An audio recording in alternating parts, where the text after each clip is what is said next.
Good morning, students. I hope you understand yesterday class. That means about the charges and the properties of charges and how we can produce the charges and how to identify the charged bodies. What we discussed in yesterday class.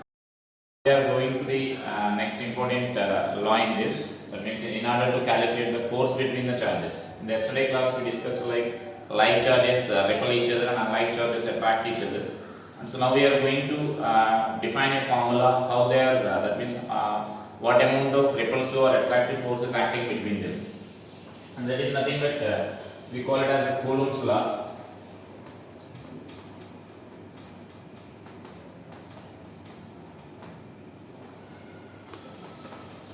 So Coulomb's law. This Coulomb's law is nothing but it states that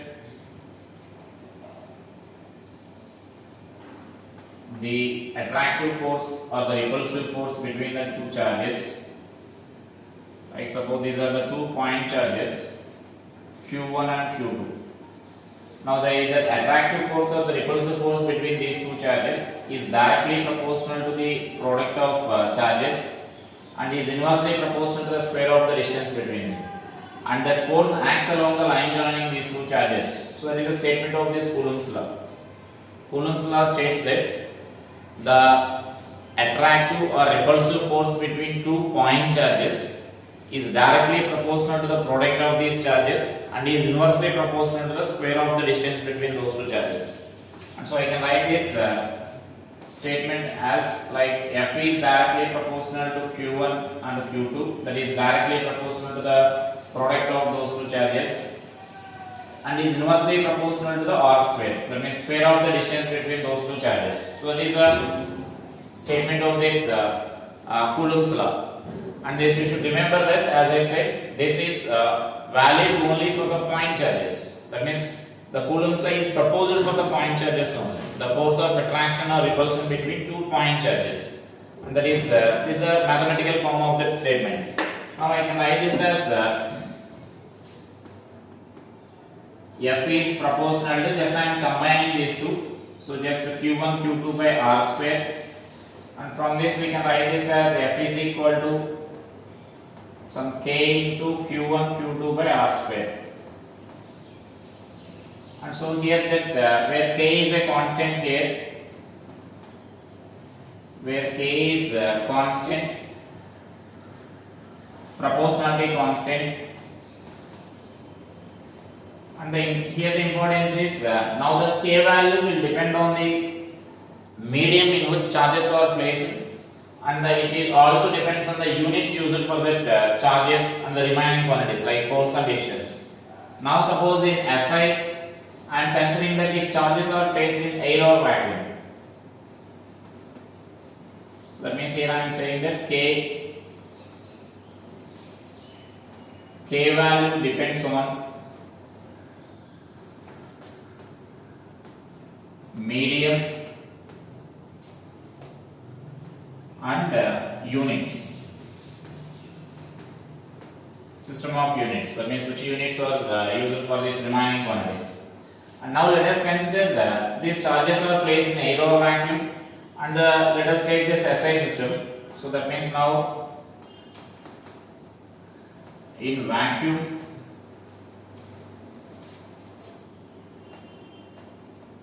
and in SI, that means system of international. In this unit system, now this K value is given by 1 by 4 pi epsilon naught.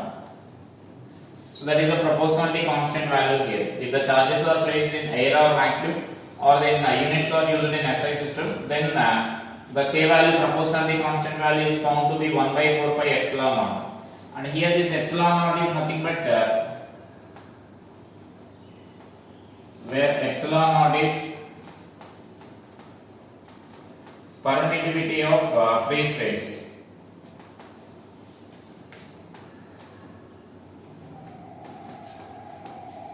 So permittivity of free space, that means permittivity of either air or vacuum we can say, and its value is 8.85 into 10 power minus 12. So I can write like Coulomb square per Newton meter square. So that is the epsilon naught value. and if we substitute this value here and if we simplify, therefore this k value is finally obtained as that means this 1 by 4 pi epsilon naught we can write it as 9 into 10 power 9 Newton meter square per coulomb square. This total value. Now this total value we can express it as 9 into 10 power 9 numerically, and then next unit will be Newton meter square per coulomb square. And therefore finally in air or vacuum we can write the expression for that force as in air or vacuum this k value is that means that force we can write it as F is equal to 1 by 4 pi epsilon naught Q1 Q2 by R square. So that is the expression for force between two charges when the charges are placed in air or vacuum. And so that is the expression now. That is the statement of this Coulomb's law here. So once again I am repeating the statement here. The force of attraction or repulsion between two point charges is directly proportional to the product of the charges and is inversely proportional to the square of the distance between them. And it acts along the line joining the two charges. That is the statement of this Coulomb's law. So just we are writing the mathematical form here. And here this is a proportionality constant. This proportionality constant value will depend on the medium and the units used here. And in SI system we are considering here in SI system that when the charges are placed in vacuum, this k value is found to be 1 by 4 pi epsilon naught. And where that epsilon naught is the permittivity of the free space, and it actually that permittivity of the free space means it is a measure of the property of the medium, how it is influenced by the external electric field. And we will discuss in detail about this later. That is simply the measure of the electrical property of the medium, how it is influenced by this external field, or how it is polarizing. How it is polarizing means polarization is nothing but separation of the charges. We discussed in the induction when a neutral body is kept near a charged body, charge separation is taking place. Positive charge is appearing on one side and negative charge is appearing on other side. So that phenomenon is nothing but simply we can call it as polarization. And so now how the medium will be polarized. This epsilon naught is a measure of how that medium is polarized in the presence of external field. If it is polarizing, that means if it is influencing large by the external medium, then its permittivity is said to be the high value. So that is the permittivity importance here. And so next here this is the expression for these two charges, force between the two charges in air or vacuum. So now let us come to when the charges were placed in any other medium. So this is the expression for force in air or vacuum.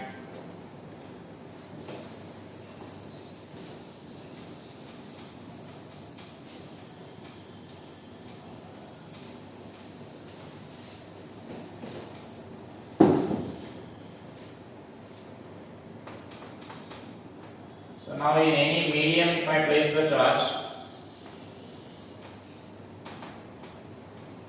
in any medium we can write it as so then we write this expression as F is equal to the force in medium 1 by 4 pi epsilon we need to write here, epsilon Q1 Q2 by R square. That means when the charges are placed in any other medium, if the Q1 and Q2 are separated like this, Q1 and Q2 are separated by the distance, and this is totally placed in a medium here. This totally it is lying in a medium of permittivity epsilon. So now this permittivity, this epsilon is nothing but the permittivity of this medium. So there here where epsilon is the permittivity of the given medium.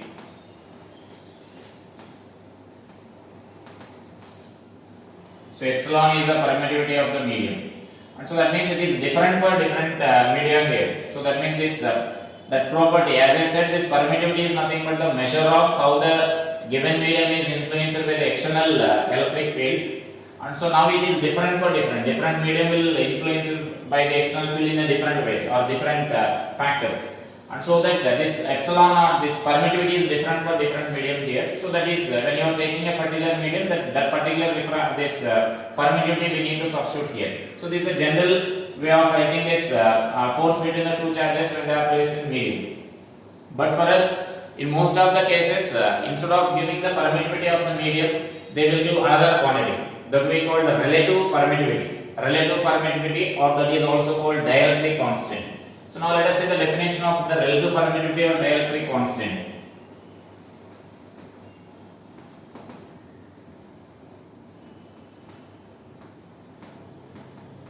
So relative permittivity or dielectric constant, this is also called.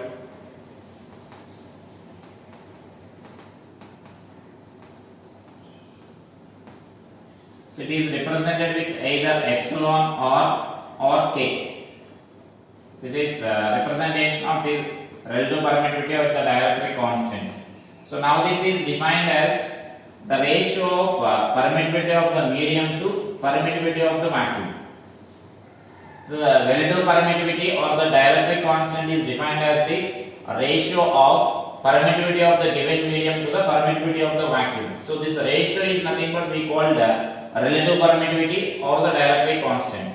This is somewhat similar to our relative density. We define the relative density in a similar way. The density of the given substance by density of water. That means we compare the density of the given object with the density of water.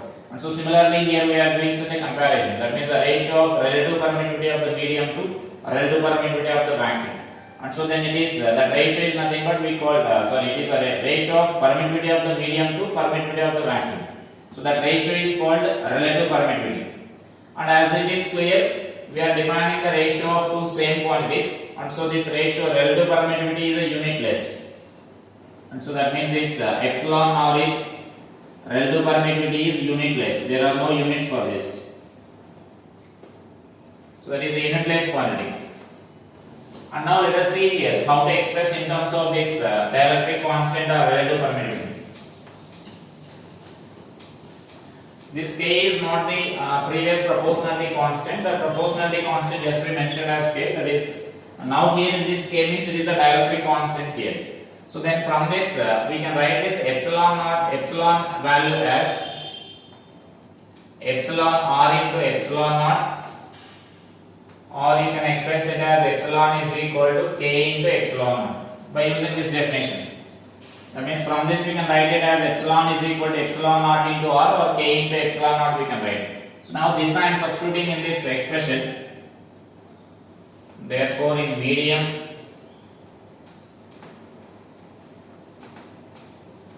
in any medium the force between them can be expressed as 1 by 4 pi. Instead of this epsilon, now we need to substitute this value. Suppose generally we are writing in terms of this. So k into epsilon naught I am writing. This is into q1 q2 by r square. So that is the expression now. And now you can observe this 1 by 4 pi epsilon naught into q1 q2 by r square is nothing but force between the two charges in air. And so therefore air or vacuum. So we can express it as force in medium is equal to force in vacuum by k times, because that 1 by 4 pi epsilon naught into q1 q2 by r square is nothing but force between the two charges in vacuum. And so now this is the relation between force between two charges when they are placed in vacuum and when they are placed in the medium at the same separation. And so now we can clearly observe that this dielectric constant k value, that means whenever the charges are placed in this medium, this dielectric constant is decreasing by this k times here. And so that we can write this dielectric constant, now we can also define like this. This dielectric constant we can also define it as force in vacuum. It is the ratio of force between the two charges in vacuum by force between the same two charges when they are placed in the medium at the same separation. So like that also we can define here. So let us remember this relation here, relation between force between the two charges in vacuum and force between the two charges in medium. So whenever medium is introduced between them, then force will decrease by k times, where k is the dielectric constant of the medium, or we can also call it as the relative permittivity of this medium. So that is the effect of introducing that medium. And in general this k value will be greater than 1, and so you can conclude that force between the two charges will be maximum when they are placed in vacuum only. And so let us see Coulomb's law in vector form. So let us consider the 2 point charges Let us say it is Q1 having the position vector R1 bar, and here another charge Q2 is there here having position vector R2 bar. Now suppose this is our coordinate system. Now we need to find the force acting on this Q1 due to Q2, or force acting on Q2 due to Q1. Force acting on one charge due to the other charge. In the form of, that means in the vector form, the force should also be expressed in vector form. And so for that, suppose I am going to write about this force acting on this Q2 due to Q1, I am writing here. For that, let us write the position vectors here. Suppose I am taking this as R bar now, the position vector of Q2 with respect to Q1. Now just for that you can observe this, these three vectors here. Just you can observe the triangle of vector addition. So you can observe that these two are in same direction and this will be taken in opposite direction. Therefore this from triangle we can write this R2 bar is equal to R1 bar plus R bar. And therefore this R bar we can express it as R2 bar minus R1 bar. That means this is the position vector of Q2 with respect to the Q1. That is the R bar. Simply we are taking it as R bar. Now let us write the force vector. Now the force between these two. For example, we are taking both of them as positive charges, and so then I am assuming the force between them as repulsive. And so repulsive force means that force will be along this direction, because in the statement of Coulomb's law itself we already mentioned that the force of attraction or repulsion between the two charges acts along line joining the two charges. So line joining the two charges means it will be along this line only. And so since we are assuming them as a positive charges, so we can consider this as this repulsive force direction. And so now we should express that in vector form now. So see this, F bar is equal to 1 by 4 pi epsilon naught into this is Q1 Q2 by mod R square, the distance between those two charges, into R cap. This will be the R cap here. Because R cap, why we are writing R cap means this part of this expression will give us the magnitude of the force. And now we need to give the direction for this vector. We need to define the direction for this force vector. And you can observe that the force vector is along this R bar direction only. So that we are multiplying with the R cap. You know the importance of the unit vector. Unit vector will give us the direction of this vector, or that defines the direction of the vector without affecting its magnitude. So this is the magnitude of this force which we discussed already, and now we are giving the direction for this force. And so now you can write this as F bar is equal to 1 by 4 pi epsilon naught into Q1 Q2 by this mod R is nothing but R2 bar minus R1 bar whole square, and you can substitute this R cap meaning here that R cap is nothing but R2 bar minus R1 bar by mod of R2 bar minus R1 bar. So just it's a multiplication. Now we can simplify this, and finally we can write this as F bar is equal to 1 by 4 pi epsilon naught into Q1 Q2 by R square, that R is nothing but mod R2 bar minus R1 bar. Now you will get whole cube, because here already a square is there and one more R2 bar minus R1 bar is there, whole cube into R2 bar minus R1 bar. So now this is the expression for force between the two charges in vector form. So now if by using that formula you can directly substitute this R2 bar and R1 bar values, and you can directly get the both the magnitude and direction. And so here the important thing you should remember here is, whenever you are applying in Coulomb's law in vector form, definitely you should substitute this Q1 and Q2 values along with the sign. That means, for example, if Q2 is negative, then negative sign also we should substitute here. Q1 and Q2 values must be substituted sign along with the sign.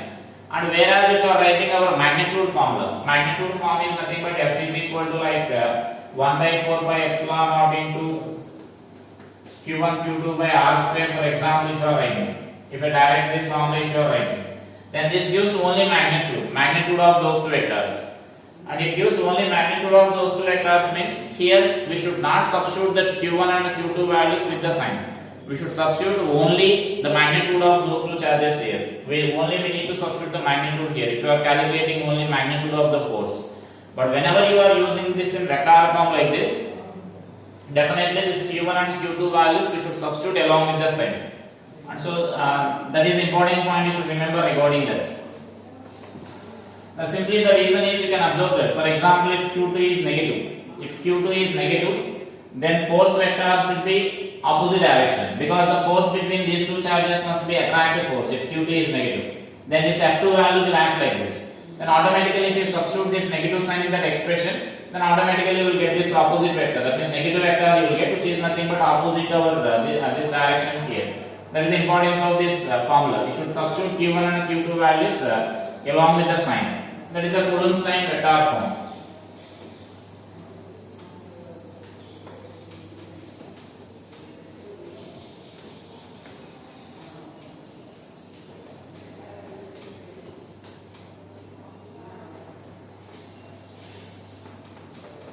Now let us see some important points regarding Coulomb's law.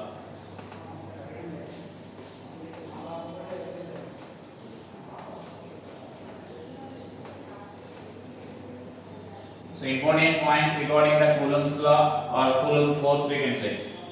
So the important points regarding the Coulomb's law or Coulomb force means it is valid for only point charges.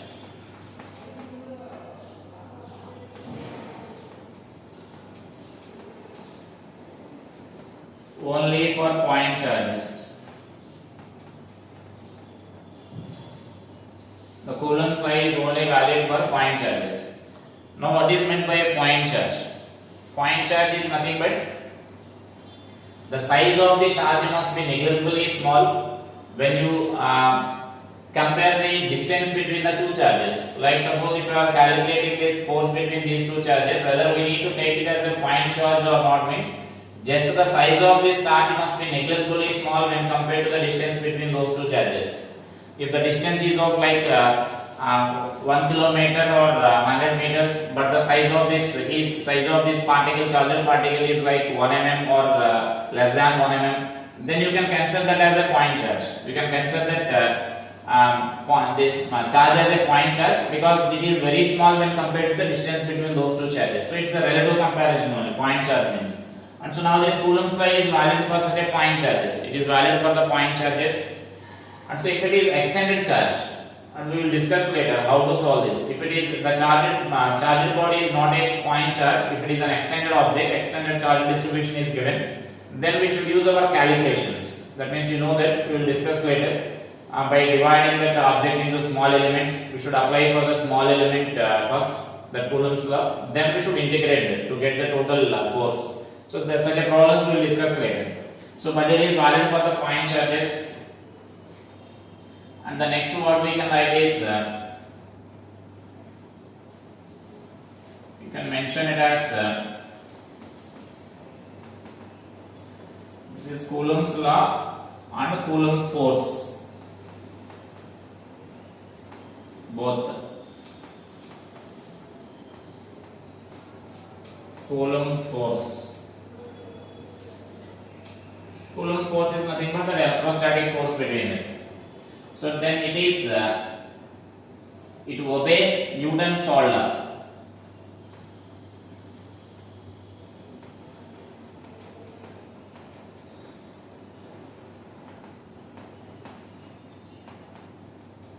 It obeys Newton's third law means for every action there is equal and opposite reaction. So that means now this Coulomb's force will form an action and reaction pair. Action and reaction pair means suppose this is Q1 and Q2. For example, due to Q2 on Q1, I am saying suppose say 100 newtons of force is acting here. This is force on Q1 due to Q2.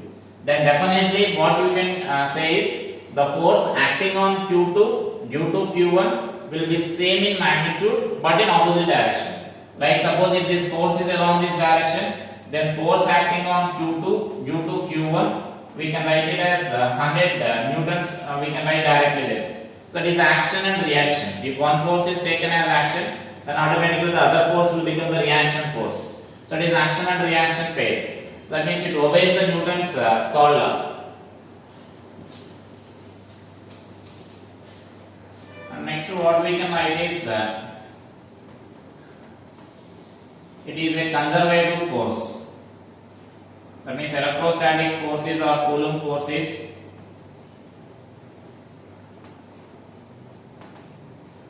conservative force. Conservative force means you know what is conservative and what is non-conservative forces. Conservative force is nothing but if work done by the force is independent of path followed, then it is said to be conservative force. So here the work done by this electrostatic force or the Coulomb force is independent of path followed here, and so that it is said to be conservative force. The other examples for the conservative force which we discussed in the 11th class is gravitational force. You know the gravitational force. Gravitational force is also a conservative force which does not depend on this work done by the force does not depend on the path followed. And the other examples for the non-conservative force, you can say like frictional force or the viscous force. So work done by those forces will depend on the path followed. So that means here it is a conservative force. And the next what we can mention is this force is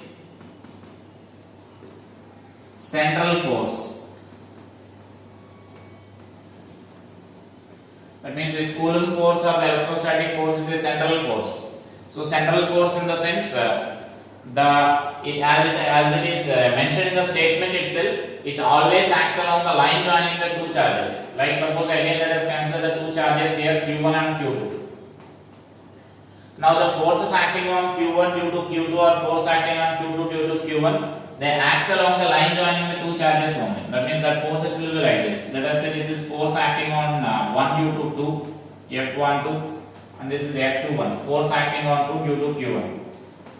These forces will be along the line joining the charges only. So those forces are along the line joining the charges in the sense, if suppose if I consider the torque about this torque acting on this Q2 about this Q1, if I calculate torque acting on Q1 or Q2 due to this one, that means torque acting on this particle about this point I am calculating here. Torque acting on this point Q2, this is about position of the Q1.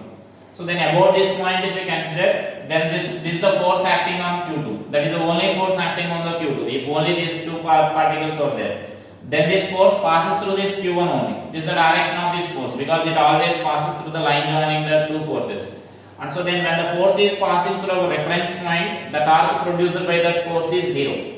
And similarly we consider about this point also. Torque about this Q2 also can consider. Now this force will pass through Q2. And so torque about Q2 on Q1 is also 0. That means torque acting on one particle due to the other particle about the other particle will be always 0. And such a force is nothing but we call central force. So whenever force between the 2 points are acting along the line joining those two particles, then automatically it becomes a conservative force, central force. So this Coulomb force is a central force.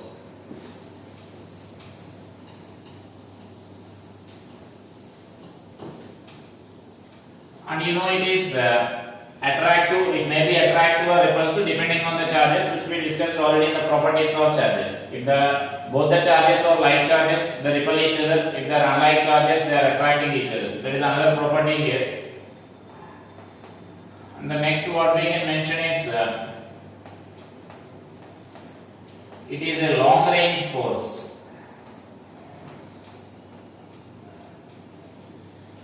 So the Coulomb force or the electrostatic force is a long range force. So long range force in the sense we can say that it can act up to, that means the range of this Coulomb force is from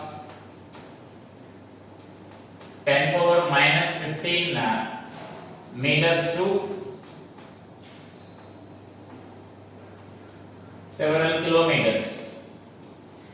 That means it can act up to the several kilometers also. That means if its range is the range of that force 10 power minus 15 meters to that several kilometers it can act, and so that it is considered to be a long range force.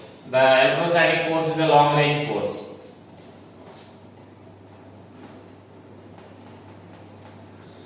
And this force is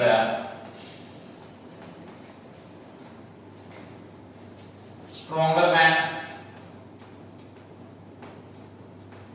gravitational force.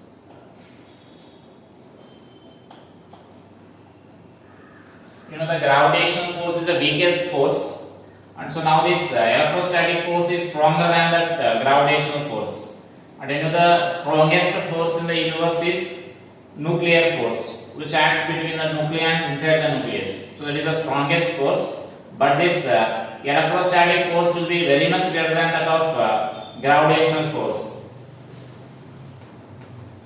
And actually you can find the ratio also, the approximate ratio also we can find here, like by taking the two protons or the two electrons and find the gravitational force between them, and then find the electrostatic force between them, and they are separated by say a particular distance like 1 meter. Then we can find the ratio. And the next what we can say is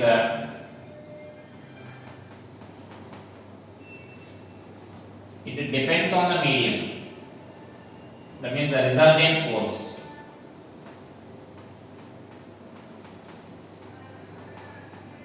Resultant force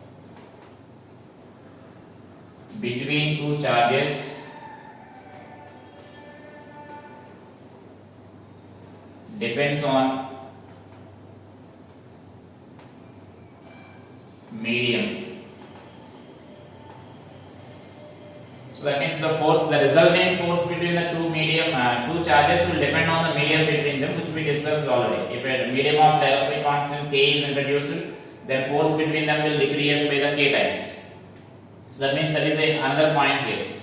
And here I need to mention here the resultant force between the two charges. The resultant force between the two charges will depend on that medium. The force between Q1 and Q2 will remain same.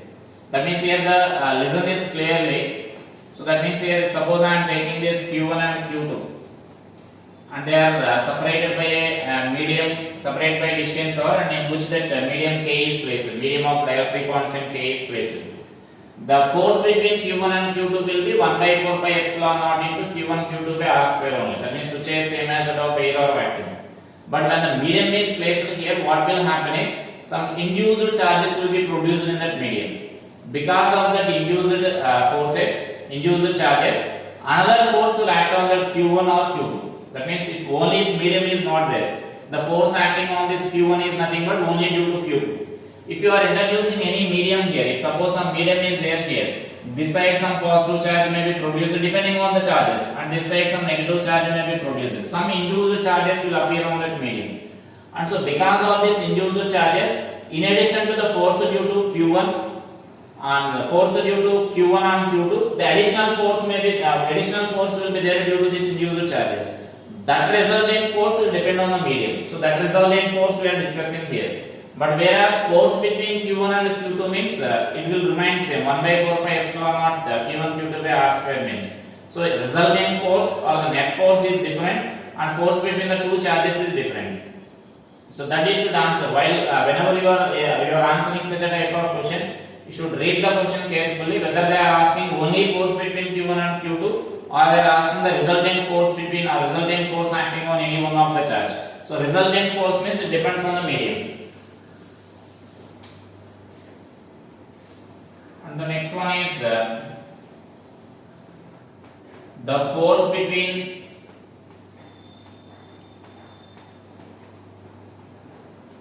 two charges is independent of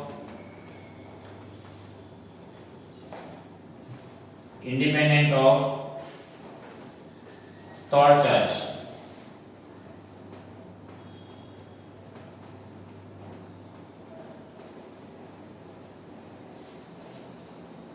So force between the two charges is independent of the presence of third charge in between the two charges, you can say. So that is independent of the third charge. So like suppose I am taking the two charges here, Q1 and Q2. And so now here between these two, that force means we can write this as 1 by 4 pi epsilon of Q1 Q2 by r square, you can write. Now again I am introducing another charge here. A Q3 is placed in between those two charges. Then still the force between those two charges will be given by the same only. The force between Q1 and the Q2 is given by the same expression only. But again, as similar to the previous point, the resultant force on the Q1 or resultant force on the Q2 will be different. Because in addition to, suppose if you are calculating force on Q1, this Q2 is exerting some force. In addition to that, now the newly placed charge Q3, that is also exerting some force. And so that the two forces are there, we should find the vector sum of those two forces, and that gives the resultant force here. But the force between Q1 and Q2 will remain same. So that is the independent of third charge means.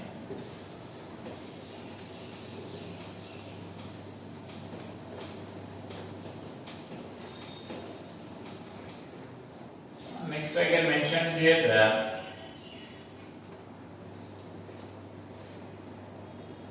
another point is nothing but it obeys the principle of superposition.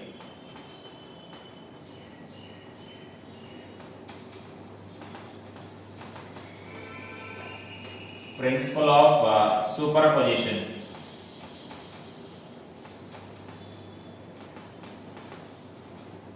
You know the principle of superpositions. We discussed already in previous topics like SHM.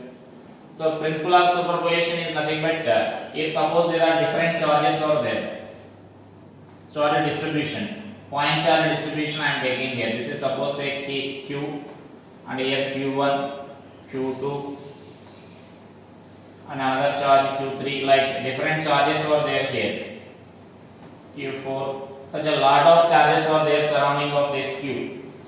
And they are having some different, their positions will be different distances they are present from the Q. And so now this principle of superposition is nothing but, here the principle of superposition is the resultant force acting on Q1, Q is a vector sum of force between, force due to this individual charges here. That means we find the force between Q1 and Q, and we find the force between Q2 and Q, we find the force between Q3 and Q, like that. We find the force acting on the Q due to the individual charges Q1, Q2, Q3, Q4 separately, and we add them vectorically. And so like the resultant force acting on this Q, we can write it as, so F1 bar plus F2 bar plus F3 bar and so on.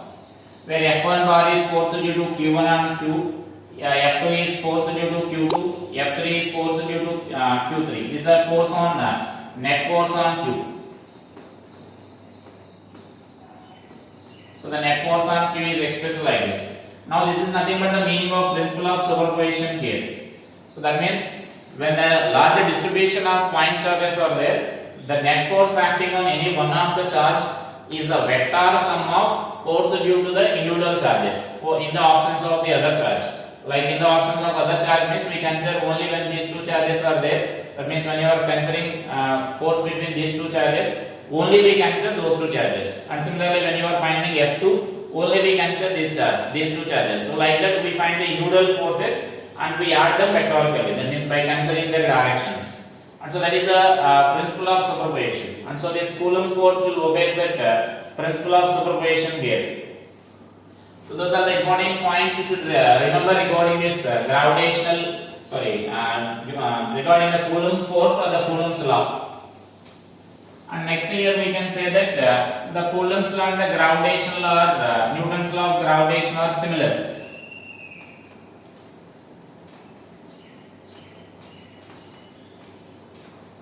Coulomb's law and Newton's law of gravitation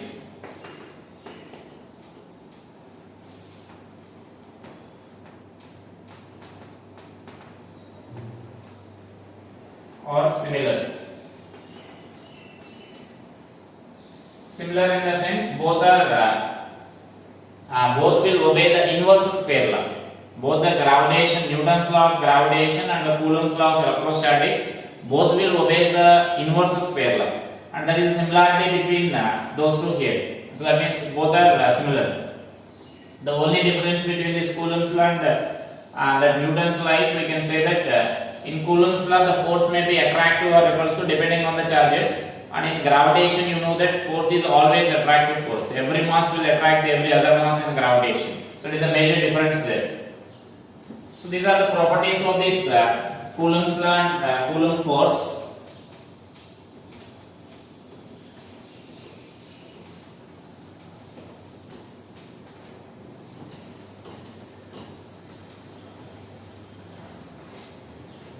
Now let us see some simple numericals based on this.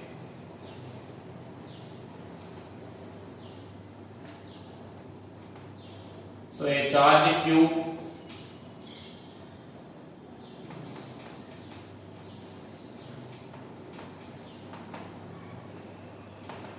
is divided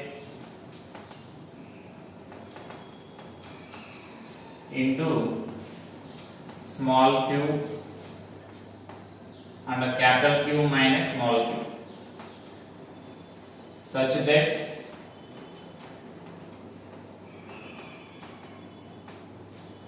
force between them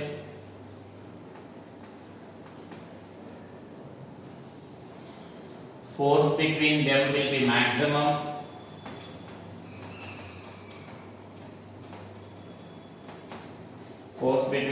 maximum when separated by a certain distance.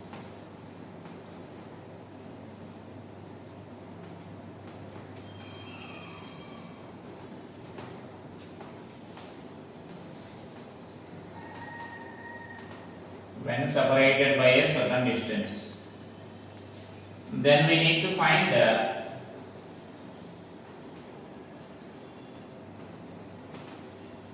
ratio. Like we need to find this small q by capital Q. We need to find. So that means the given charge Q is divided into two parts. We are dividing that into two parts, and those two parts are separated by a certain distance. Now we need to find the ratio that Q1 by small q by capital Q we need to find.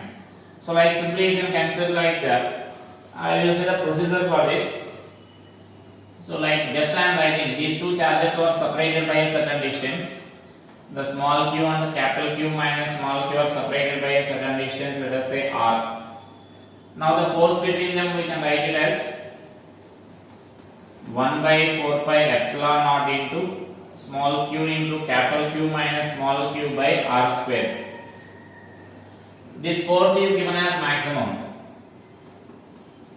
So if F is maximum, we know that then differentiation of the F must be 0 with respect to Q, because here small q is a variable here. So the differentiation of the Q with respect to this capital Q with respect to the small q must be 0. So let us differentiate this and equate to 0.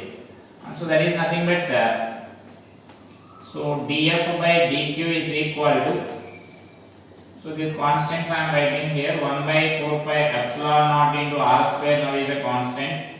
So d by dq of just I am differentiating this equation. So let us multiply this d by dq of capital Q into Q minus Q square. So this value should be equal to 0. And from this you can differentiate this value as capital Q minus 2Q, the Q square differentiation, so that is 0. And so small q is nothing but Q by Q. That means to get the maximum charge between the maximum force between the two parts, we should divide the charge equally. Q by 2 if we divide, then automatically the force between those two charges will be maximum. And so that is nothing but our relation here. Now we need to write just small q by capital Q. Now our required ratio is nothing but small q by capital Q, so which you can write it as 1 by 2. That is the ratio between those two charges. So like the similar problem we discussed in gravitation also. In gravitation also such a similar question is there. Like a mass m is to be divided into two parts, like small m and m minus m. A small m, this is the m, it is to be divided into two parts, m and capital M minus small m, such that the force between gravitation force between them will be maximum. And what is the ratio or what is the relation between small m and capital M? You will get the same. So whether it is a gravitational mass or the charge, electrical charged particle, we are dividing the point mass of the point charge into two equal parts, then automatically the force between them, either it may be gravitation force or the electrostatic force, that force will become maximum.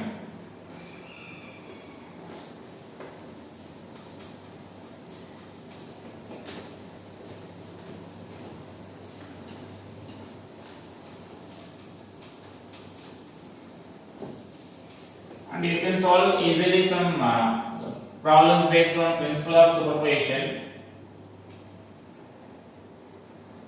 And these problems also we discussed in gravitation. These problems are also similar to that of gravitation problems. So like here, three charges are placed here. I am taking those are identical charges, and those are placed at the corners of an equilateral triangle of side D.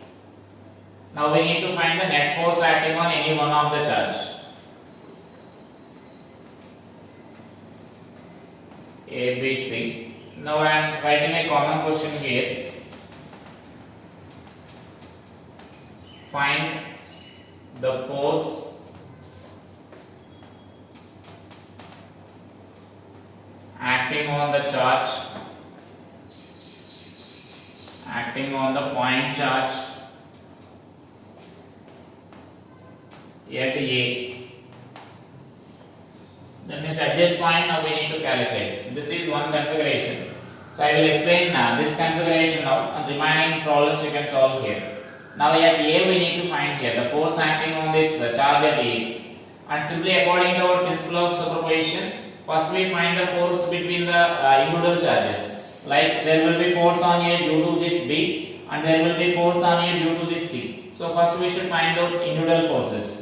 And so now force acting on A due to this B will be, I am taking all are identical, so the repulsive force will be there. That is along this direction. Let it be F1. And force between this A and C, that is again repulsive force that acts along this direction here, F2. And as it is an equilateral triangle, this angle is 60 degrees, and so this angle is also 60 degrees. And as the charges are equal in magnitude and the distance is also same for this pair, AB pair and AC pair, so we can say that these two F1 and F2 are numerically same. That means F1 is equal to F2 is equal to, I can write this as 1 by 4 pi epsilon naught into Q square by D square. These are the F1 F2 individual magnitudes. Now we need to find the resulting force, the resultant of these two forces. These two forces are acting at an angle of 60 degrees, so you can apply the parallelogram law there to find the net force acting on that. And so that net force you can write it as by using parallelogram law of vector additions, F1 square plus F2 square plus 2 F1 F2 cos theta. This is our formula, so you can substitute here. You will get like root 3 F1 because F1 and F2 are equal, so which is nothing but root 3 by 4 pi epsilon naught into Q square by D square you get. So this is the net force here. So that is the principle of superposition. That is the way of applying the principle of superpositions there. And so that means here we need to write individual forces like this, and we need to identify the direction of the individual forces. And next we write the magnitude of the individual forces, and then we find the resultant force by applying vector principles. As simply two forces are there, we are applying directly parallelogram law. If more number of forces are there, you can apply the vector another rules like resolution method or polygons law we can apply there. And I will give the some more problems basing on this, solve them. So let it be a first problem. And the second problem I am taking like again this triangular configuration I am taking. This is Q, and this is also Q, and this is minus Q. This is A, B, C. For all of them I am giving the common question, like you need to find the force acting at the charge A. At this point the net force we need to find. So that means now only the difference is this charge I am taking the negative charge, same magnitude but opposite sign I am taking in this configuration. And I will give the some more configurations here, and you need to find the force acting on that corner A or at the point A.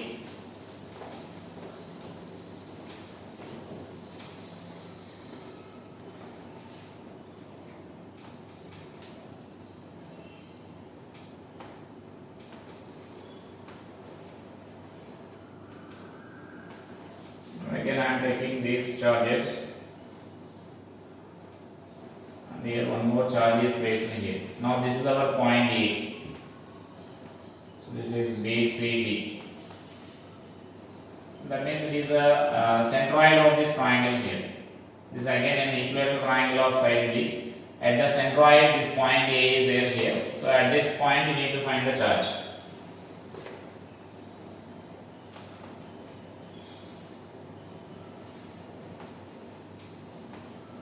And in a similar way, this is again our point centroid here.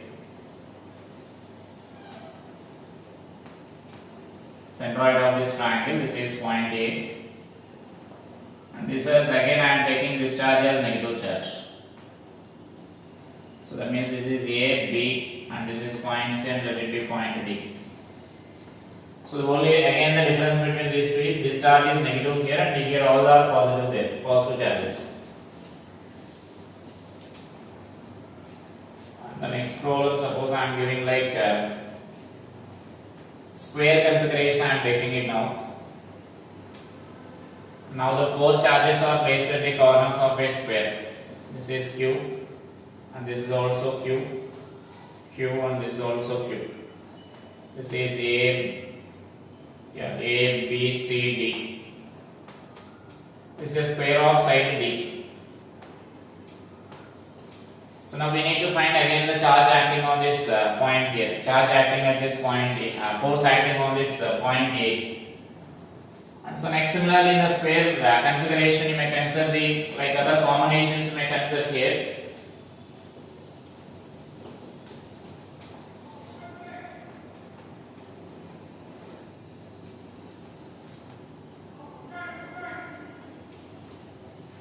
And so I am giving like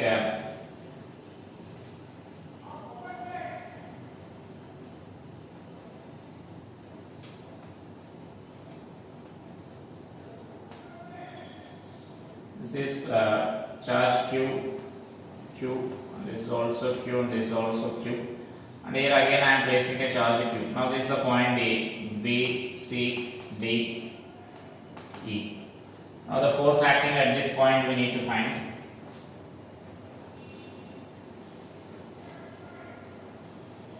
And the next problem is like Q. This is Q and this is Q. Now let us take these two charges as negative charges. And this is A and this is the charge Q. Now force between these two charges we need to find.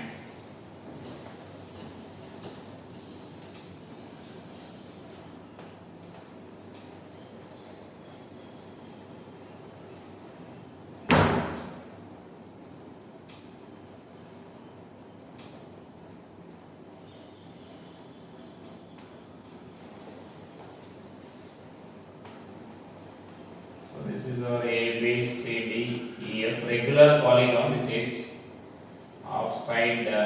These are, let us take this as D each. And these all are identical charges are placed here. Q, Q, and this is also Q, Q, and this is also Q, and this is also Q. And force acting on this point here we need to find.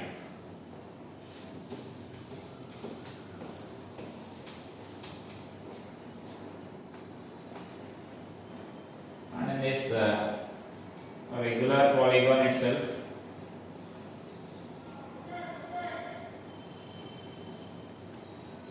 if the charge is at the center, that means this is the Q which is placed at the center. This is the center. And now these are again identical charges are there. So then force acting on this charge we need to find here. These are the A's, B, C, D. This is E, F, G. And so finally I am giving one more configuration here, the 10th one.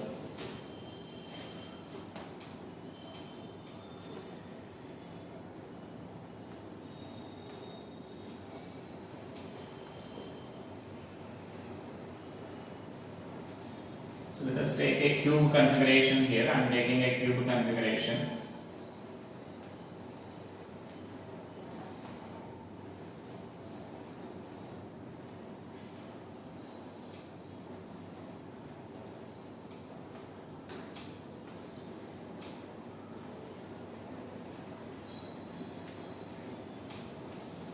So this is a coordinate system. For this let us use a vector notation so that you can solve it easily.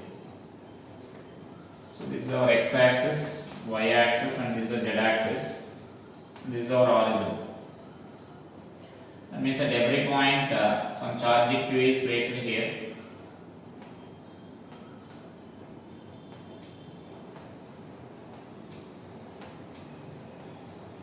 So every point q is there. Now we need to find the force acting here. This is a corner A I am naming here. So let it be A, B, C, D. And this is the O. O means the origin. E, F, G.